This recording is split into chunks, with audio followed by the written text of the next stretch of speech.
Hello all, welcome to learner. ഇന്നത്തെ video നമ്മൾ discuss ചെയ്യാൻ പോകുന്നത് USS എക്സാമിനേഷൻ്റെ കുറച്ച് ഇമ്പോർട്ടൻ്റ് ആയിട്ടുള്ള ക്വസ്റ്റ്യനും ആൻസേഴ്സുമാണ്. അപ്പോൾ നമുക്ക് വീഡിയോയിലോട്ട് പോകാം. ഒന്നാമത്തെ ചോദ്യം, മനുഷ്യ ശരീരത്തിൽ ഏറ്റവും കൂടുതലുള്ള സംയുക്തം ഏതാണ്? ഉത്തരം ജലം. സോഡാ വെള്ളത്തിൻ്റെ ആസിഡ് ഏത്? Carbonic acid. 3. കേരള സർക്കാരിൻ്റെ ഗ്രാമീണ ജലവിതരണ ശുചീകരണ പദ്ധതിയുടെ പേര്? ഉത്തരം ജലനിധി. ചോദ്യം 4, ചന്ദ്രനിലെ ജലപാളികൾ കണ്ടെത്തിയ ഉപകരണം? ഉത്തരം മിനിസാർ. ചോദ്യം 5, ഇന്ത്യയിലെ ആദ്യത്തെ ദേശീയ ജലപാത ഏത്? അലഹബാദ് ഹാർഡിയ. ചോദ്യം 6, ദേശീയ ഉൾനാടൻ ജലഗതാഗത പാതയുടെ ദൈർഘ്യം എത്ര? ഉത്തരം 14,500 കിലോമീറ്റർ. ചോദ്യം 7, ഭൂമിയുടെ വൃക്കകൾ എന്നറിയപ്പെടുന്നത് എന്ത്? ഉത്തരം തണ്ണീർത്തടങ്ങൾ. ചോദ്യം 8, ദേശീയ ഉൾനാടൻ ജലഗതാഗത ഇൻസ്റ്റിറ്റ്യൂട്ടിന്റെ ആസ്ഥാനം എവിടെ? ഉത്തരം പട്ന. ചോദ്യം 9, ലോകത്തിൽ ഏറ്റവും കൂടുതൽ ജലഗതാഗതം ആശ്രയിക്കുന്ന സ്ഥലം എവിടെ? ഉത്തരം വെനീസ്. ചോദ്യം 10, മഴമേഘങ്ങൾ എന്നറിയപ്പെടുന്നത് ഏതു മേഘങ്ങളാണ്? ഉത്തരം നിംബസ് മേഘങ്ങൾ. ചോദ്യം 11, ന്യൂക്ലിയസ് കണ്ടുപിടിച്ച ശാസ്ത്രജ്ഞൻ ആരാണ്? അപ്പം ഞാൻ ഓൾറെഡി ഓപ്ഷൻസ് വായിക്കുന്നില്ല. ഓപ്ഷൻസ് വായിച്ചാൽ വീഡിയോ ഒരുപാട് ലെങ്തി ആവുന്നതോടെ ആൻസർ മാത്രം വായിച്ചു പോവുകയാണ്. പക്ഷെ നിങ്ങൾ ചെയ്യുമ്പോൾ ആദ്യം ഓപ്ഷൻസ് കൂടെ നോക്കിയിട്ട് ആൻസർ ചെയ്യുക. ഉത്തരം റൂദർഫോർഡ്. ചോദ്യം 12, ബോർഡോ മിശ്രിതം നിർമ്മിക്കുവാൻ ഉപയോഗിക്കുന്ന രാസവസ്തു ഏത്? ഉത്തരം തുരിശ്. ചോദ്യം 13, പ്ലാസ്റ്റർ പാരിസിന്റെ രാസനാമം എന്ത്? ഉത്തരം കാൽസ്യം സൾഫേറ്റ്.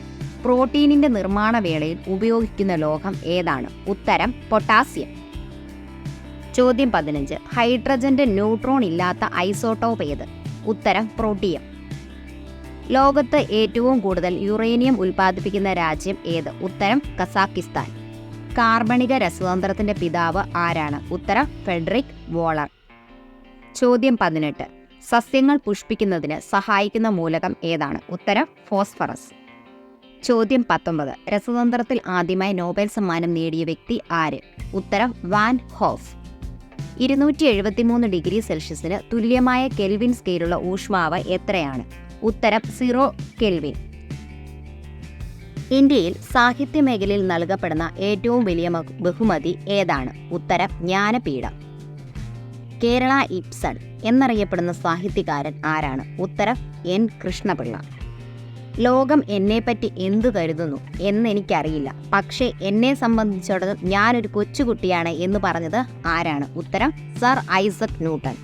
തെറ്റായ വാക്യം ഏതാണ്? അയാൾ മരിക്കാൻ കാരണം പ്രായാധിക്യമാണ്. പ്രായാധിക്യമാണ് അയാളുടെ മരണത്തിന് കാരണം. പ്രായാധിക്യം കൊണ്ടാണ് അയാൾ മരിച്ചത്. അയാൾ മരിക്കാൻ കാരണം പ്രായാധിക്യം കൊണ്ടാണ്. ഉത്തരം അയാൾ മരിക്കാൻ കാരണം പ്രായാധിക്യം കൊണ്ടാണ്.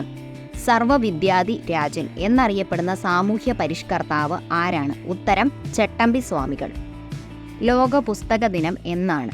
ഉത്തരം ഏപ്രിൽ 23. ചോദ്യം 27, വെളിച്ചം ദുഃഖമാണുണ്ണി, തമസല്ലോ സുഖപ്രദം. ഈ വരികളുടെ കർത്താവ് ആര്? ഉത്തരം അക്കിത്തം.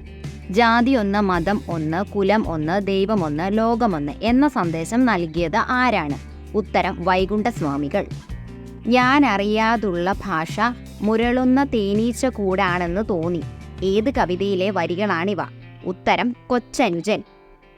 അക്ഷരമാലാ ക്രമത്തിൽ എഴുതുക. അജയം, അനീതി, അപരിമിതം, അയത്നം, അവിഹിതം.